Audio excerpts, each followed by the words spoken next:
кога помина одредена црвена линија, таа демократичност, во истиот момент се активираше спортивната сила по принцип на акција-реакција. Во исто време се засилија и сите можни форми за цензура, за ограничување.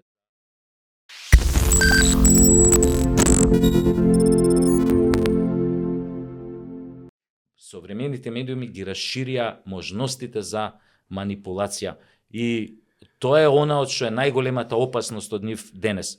Од една страна ги проширија изворите за манипулација, а од друга страна ги проширија можностите за цензура. И се тоа е една амбивалентност, една шизофрена ситуација, кај што од една страна имате демократични се тие важат медиуми, социјалниве мрежи страшно демократични, нели? Така започнаа со таа идеја, која седеле другариве Цукерберг и овој дома во интернати и си разговарале за ова да има слобода говора, а уствари од друга страна видовме Сноуден какви работи обелодени, дека во суштина кога помина одредена црвена линија, таа демократичност, во истиот момент се активираше спортивната сила по принцип на акција-реакција. Во исто време се засилија и сите можни форми за цензура, за ограничување.